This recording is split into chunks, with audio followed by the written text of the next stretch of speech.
At the recent Electrify Expo, there were a whole bunch of test drives available with some very obvious candidates for which were the most popular and some very surprising ones that didn't even make the list. Let's find out what they were and get into some of your questions from last week. I'm Brian. Welcome to Futuraza. I got Mark here. Good buddy Mark helps me out with these things, for I struggle. We're all struggling, Ryan. We're Mark, all struggling. We're all struggling. I've got parent-teacher conference tomorrow. And life is not easy for me, man. No. So I went to an Electrify Expo, says Elijah Nicholson Mesmer. And here are all the brands that people lined up to test drive. What brands do you think people lined up to test drive? Well, depending on the country it's in, I would say the first one probably would be Tesla, maybe Rivian, maybe something along those lines would be. So this was in the U.S. because my first thought is, well, if it was in Europe, I suppose the Xiaomi or maybe the new BYD or the Mercedes, but we'll just get into it. Number one, Rivian. Okay. All right. Despite a sharp drop in sales, it was still very popular. Rivian earned its seat at the popular kids table. It sounds like a popular kids table, but that's all right. The California automaker reported 918 test drives across its vehicles, including 4 R1Ts and 10 R1Ss. That's great. Lucid, strong showing in second. And by the way, this is an old picture, but it's a great picture. I think it looks really sharp there. Despite its relatively small fleet, just 7 cars, 688 test drives. You did 100. Oh, it was a weekend. That still seems like a lot of test drives. Probably test rides, not test drives, but who knows? Still interesting. Nissan earns what I would agree is a surprising bronze. What? Very good. 2024 hasn't been a kind year for Nissan. Nissan hasn't had very many kind years recently. With the third quarter decline in U.S. sales, they did 467. Where's Tesla on this list? I haven't seen it yet. Tesla's tiny presence, Toyota's tiny presence secures fourth. So that's great. But and Lexus rounds out the pack. But the Cybertruck-sized elephant in the room. What about Tesla? I know. Don't worry. I didn't forget the leader. Unfortunately, their PR department wouldn't tell me. Now, the people there said they'd already had about 1,500 test drives with hours to go left on Sunday, but that's not an official number. So, unfortunately, how many test drives is a mystery. I know it's fun to say Tesla doesn't need PR, but you just forfeit your place on this list for no reason. Yep. Oh, that would have, I mean, my gosh, that would have just to answer a question over the phone. Well, shoot an email. Maybe they won't get back. I mean, just hire one person, but it's unfortunate. It is a glaring omission. It's a big company, guys. They could benefit. And if you disagree, then talk to Autoblog, because Autoblog reports, at least this author, facts that they're able to verify.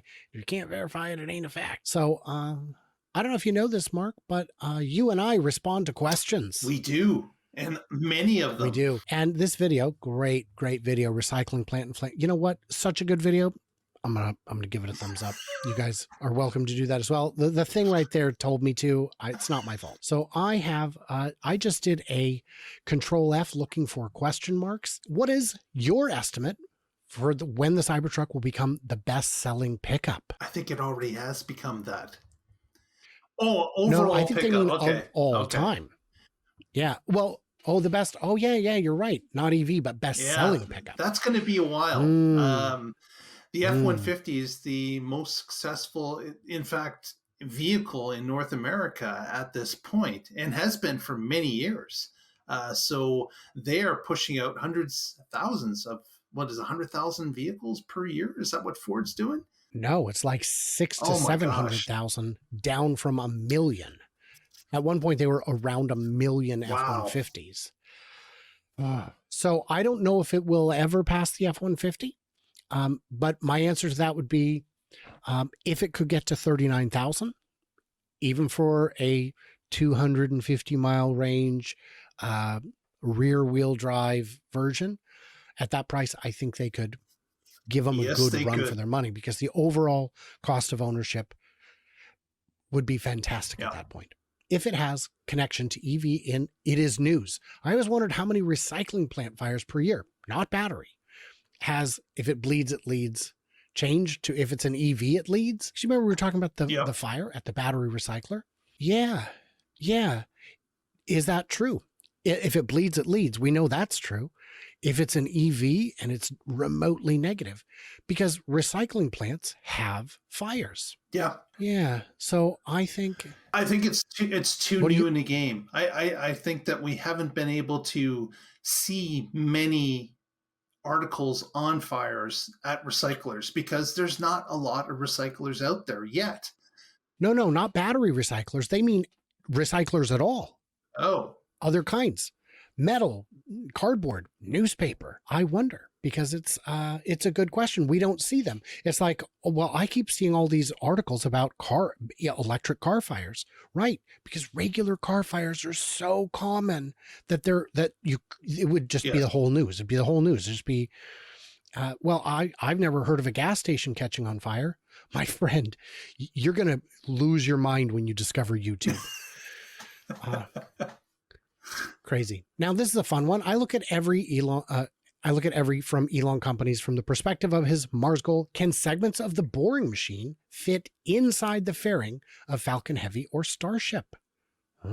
What is the size of a boring tunnel right now? What is the diameter? Interior dimension is like 12'4". 12'4". It's very small. Okay. So the boring machine is only another maybe foot beyond that, because it doesn't have to go much bigger to put the walls up. I'd say definitely fit in a Starship. Definitely. Certainly a Starship's got a diameter of like 10 meters, 9 meters, like 30 feet. But it could fit inside the fairing of a Falcon. Sure. So yeah, could it? Absolutely. And then because the gravity's lower, maybe you don't need to bore such small tunnels. You could do a larger one. You could do one of larger diameter, better scaled. That's a great question. And that's why it's a great question. It's Traveling Mo. I know this gentleman. I know him. All right. When will Grok be built into my Tesla? As soon as possible. That's what Tesla's pushing on that. They're certainly want to incorporate AI into a number of their products, and Grok will come to Tesla. But you're right. I don't have a date. I don't know when that will be. I would say no later than when you can take your eyes off the road and just do other things, entertain yourself. When will it be integrated? I think the amount of compute that XAI has on tap would make solving some of the problems quite easy. Find me a coffee shop that has a drive-through that isn't a Starbucks, that's actually on my route and not 3 miles behind me. Grok, I think, could answer that. And just regular search can't. Even the other brand searches struggle with that. Oh yeah, I can find one. It's back there. I tried to look up a restaurant in my car the other day, and it was giving me only results where I live, not where I was. I'm like, well, this is great. When I get home, this is going to be helpful. I'm going to be real hungry by the time I get home. Going to be super hungry. Love your comment on gambling. I think I said short-term playing the market is gambling. I've mumbled buy Tesla stock a couple times and thought, if every time as I pass the lotto ticket. I had a friend who played bingo frequently and went to Biloxi to gamble. I think she lost more than she won. I'm gonna fill in this gap for you. She lost more than she won. I suggested she consider investing in stock, i.e. Tesla. She said, I don't gamble in the stock market. I gamble at casinos. I gamble. So dumb. How do we know that existing superchargers can't be retrofitted to include inductive charging? Do you know the answer? Because I have a theory. No, I don't know the answer. What's your theory? The patents I've seen is that they're liquid cooled. And if they are liquid cooled, you need a way to manage the cooling liquid. So probably going to be additions then to current superchargers as opposed to modifications. Yes. But if you had a slower charger, there's no reason you couldn't, instead of say doing 100 kilowatts or even higher. Do for the one transformer you have that can handle 8 stalls, now it can handle 20 much slower chargers that may not require liquid cooling. So we don't know that. But I would think that if these are something that you just slap down on the pavement, their value will be too great to leave unattended. I could be mistaken, but any way you slice it, it's something that would have to be done. And you'd need permits, and a lot of the charging stations you don't own. I'd say most of the charging locations are not owned by They're Tesla. just leasing the land. Yes, or just have some kind of partnership agreement where they're not even leasing it. They just have exclusive permission to have a charger there and put up a sign that says, please don't steal my spot. Let's see. Of course, you've always got some negative Nancy's. Why didn't the car stop with an object in the road? That seems really bad. What if the deer was a kid? Well, first of all, goats are kids, not deer.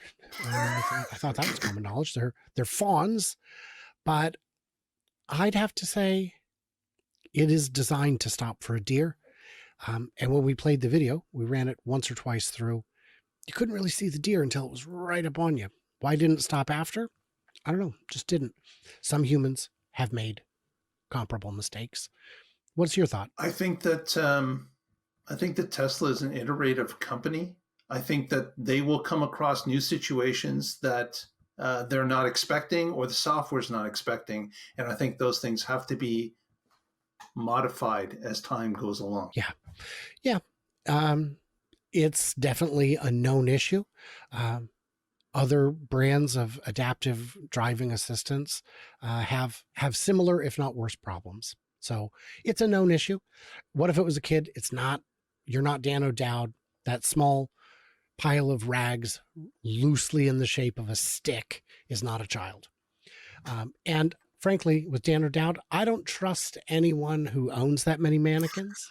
And he can say, oh no, I drove all over LA buying them. Yeah, but you knew where to go. Mannequins are us. He knew all the shops that sell child-sized mannequins. Think on that. Just have a think. Are you aware of any wind power issues? And if it's good or bad, or more likely both, good and bad, depending on where. So I think we're talking about wind maps. The USGS, I think, has a wind map. I think it's the USGS. But anyway, there are wind maps that show where wind is steady and consistent and all that. In terms of animal impact, that's a separate study, I'm sure. So I'm not sure on that. And then, of course, we get over to this one. This is the other video we did last week. And again, it's such a good video, you guys. I just gotta, there we go. You're welcome to do that too. Let's see if I can get down to any questions here, because that's a lot of scrolling to get past, because I've made the font so big. Let's see if we've got anybody here. Lordy. Taycan Turbo? Icing on a carbon cake. I agree. Icing. Love it. You did it, Frankenstein von Zipperneck, which sounds like an insult, but it's your username. That's a quality joke. That's a quality joke. I think we're about down to it. Guys, if you have questions for next week, get them in. Does Germany have enough money to save Volkswagen? Absolutely, they do. They have enough if they want to. Yeah. It's a common thing I've seen online where people will say, wow, this, Google stock or Amazon stock is worth as much as the GDP of this entire country, right? But that's not how you don't compare GDPs to market caps. It's completely different numbers. A government can pour billions into something every year without taxpayers necessarily even noticing. Okay, what if after closing the VW factory, they just demolished it and built a new factory, building vehicles to carry them into the future? They could do that. I think it would make more sense to build it next door. Yeah, there are costs to building a brand new plant, and they are now billions of dollars. So demolishing it and rebuilding may be required based on what they're going to build, but VW has this problem that they're not building compelling cars at a compelling selling price. So they're going to have to get over that hump first before they start building factories for the new vehicle. Yes. I agree with all that. Now, I did want to point this out. This one said, Brian, you said that Xiaomi he said Xiaomi is not state owned. It's a private company. And what I addressed is that BAIC has been making their cars. BAIC is a state owned company. Xiaomi only split off their manufacturing from BAIC's license recently. And it's unclear how separate it actually is in practice. It is unreasonable to believe that a brand new company that's never made cars before would be able to ramp that quickly. They didn't. They're relying on the expertise of BAIC, and whether they're explicitly intertwined or implicitly intertwined, they are intertwined. And Xiaomi's losses that they're posting are not commensurate with the actual cost of manufacturing that car. And the losses incurred by BAIC to subsidize them don't show up at all because it's not a publicly traded company. It's state owned. So correct, Xiaomi is a private company, but this is one of the many backdoor subsidies that China offers to its companies. And I'm not trying to be combative with Flamenco Guy 3000. It's just my understanding of it. I'm hoping to go to the Shanghai Auto Show in April. We'll see if it happens. Remains to be seen. Kind of losing my voice here. I'm emotional about Xiaomi, I guess. Yeah, good stuff. Guys, in the comments, what did we miss? What did we misunderstand? Head over to Mark's channel, see what he's up to. Everybody else, like, subscribing. You know what you got to do is stay tuned, stay juicy, and remember, for the love of all that's holy, I cannot wait to hear from you clever robots in the comments with your questions, concerns, deep concerns, and kind words, all of those things.